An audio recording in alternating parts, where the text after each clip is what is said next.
called Saratoga, California, which was right next to Cupertino, and spent 33 years of my life there. Started 17 businesses and 3 nonprofits before I moved to Oklahoma. Anybody know Oklahoma? Should we do a yeehaw? Where's my doctor here?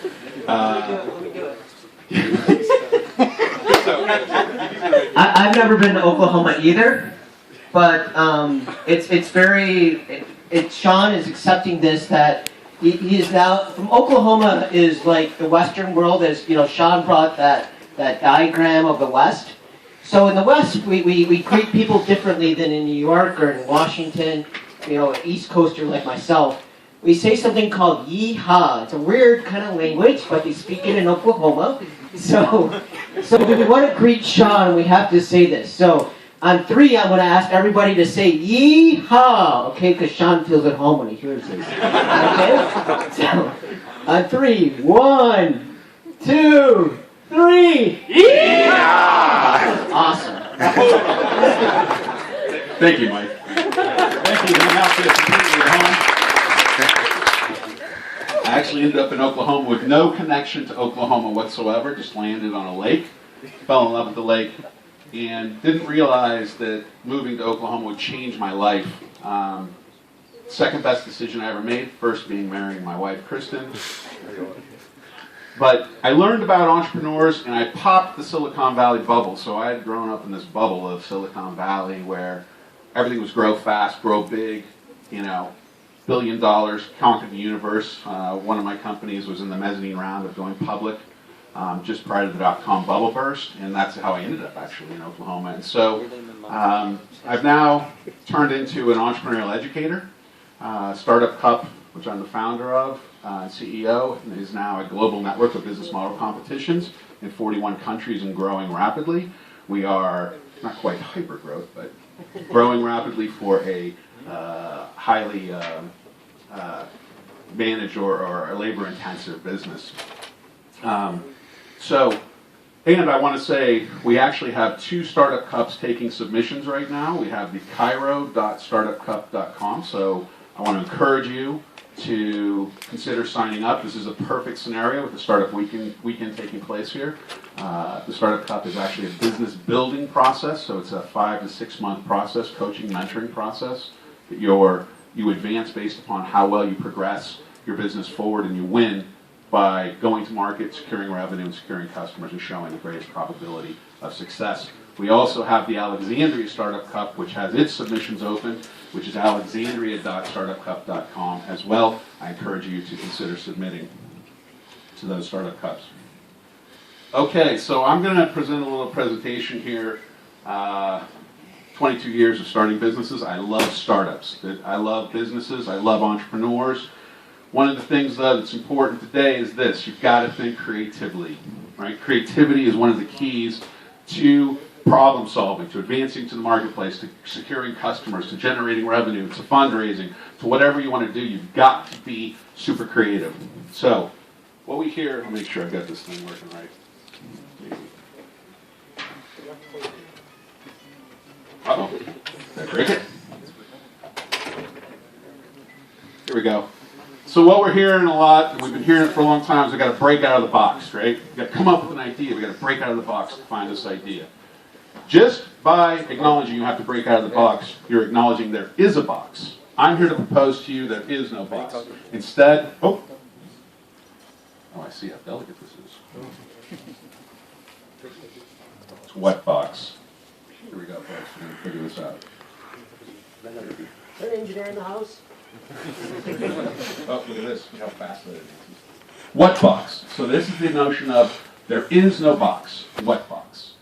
And when you start thinking about there is no box, you start looking and start realizing that you know, you have this unlimited potential. Oh boy, this is going to be interesting. So you're born with unlimited potential, right? This is very important to understand. There is no box when you're born. You don't know there's a box. Anything's possible. One of the things that's important here is our brain. We're only using about 10% of our brain's capacity. Like I use my phone, about 10% of my phone's potential and capacity. So we need to be able to tap more of our brain's potential. Even Einstein, they say, only used about 18% of his brain's capacity. So we have a lot more room to think creatively. NASA. I grew up in Mountain View, Ransom Milpitas. And NASA, I started 2 community projects, funded an incubator with NASA back when I was in California. My favorite client. Very difficult place to work, actually. I called it the prickly pear because it hurt to get inside, but once you were inside, it was really sweet and wonderful because there's super geniuses in there. But NASA, they do this test for engineers before they hire engineers to find out how creative they are. They're looking for the most creative people they can possibly secure. And so this researcher decided to give this test to 1,500 kids. They're 5-year-olds. It took the same test engineers take. 98% of them rated highly creative. Highly creative. It's pretty amazing, right? 5-year-olds. This is a test they give engineers at NASA. Gave that same group, oh boy. Same group a test 5 years later. Same test, same thing. 30% are highly creative. 30%. Then they give the same test. They gave the same test to the same. Let me get it right. Same group, 1,500. 5 years later now, 15-year-olds. 12% are highly creative. 12%. See a pattern here? Now they're adults. Same test. 2% are highly creative. That means we are teaching creativity out of people every day. And as an entrepreneur, you've got to figure out how to get that creativity back, right? Because as a child, we're extremely creative. We're an open canvas. We're a blank canvas. We're totally open. Anything's possible. We have imaginary friends, right? We think up things and dream up things that nobody else is dreaming up. Nothing is holding us back as children. I couldn't find a picture of me when I was doing this, but this will just imagine this is me at home.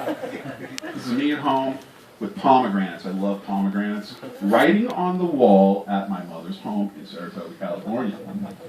I'm having a great dog. My dog Muffins is watching me. We're having a great time. I'm thinking this is great art. Now, it was probably the premonition of my work today, drawing on walls all the time. And so what happens? No! I'm told no! Hey, you can't do that. What are you doing? No! Oh my gosh, jump back, right? So no becomes a language we learn, right? We're scared. We learn right and wrong, right? We learn linear thinking, right? This is not how we naturally think, people. We think in radiant styles. We think in things interconnecting, similar to the diagram you had for discuss, right? Bubbles, thoughts, all over the place. This is not how we think. We're actually trained to think in linear fashion, sucking creativity out of us every time we do that. We're tested. A is good, right? I never was a good tester. It's a sign of an entrepreneur if you're not good at being tested. A is good. D is bad. Okay, right away. Wait a minute, what? D is bad? We're taught to go to college, right? This is the goal. We're going to go to college. That's your goal. Go to college or drop out. I like that better. Career? Go get a career, right? This is what we're taught. This is how we grow up, right? Get married. Get married. That's the goal. Get married. Have kids. Okay, you got to have 750,000 Egyptian pounds in the bank. 385,000 Egyptian pounds in the bank. You got to keep up with the Joneses. This is an American colloquialism. That means you got to have and buy more stuff so you look good, so everybody's looking good. Got to have more cars, a better car, the more stuff, right? I'm saying stop. Stop the brain drain, people. This is a real challenge everywhere around the world. We've sucked in and we bought into this larger system that is not serving us well, and it's part of the reason we have so many systems breaking around the world right now. We are in a period of wicked challenges where we will not get out of these solutions thinking and behaving the same way we got into them. So, and said, oh, maybe, limited by this. Time to break out of the box, right? What box? So the entrepreneurial journey is the solution I'm going to propose. This is it. You guys are starting it. Some of you, this is the first time you've explored it. Startup Weekend is a phenomenal experience and event to help people understand what's possible around entrepreneurship. This is how you reach for your full potential. This is how you reach your higher aspirations. Entrepreneurialism. Create your own career path. Don't go get a job. Create your job. Startup Cup is the single greatest job I've ever created in my entire life, and I've created a lot of jobs for myself. There is no better job that I've found so far. The other thing, oh, go back. But it's not enough to enter the entrepreneurial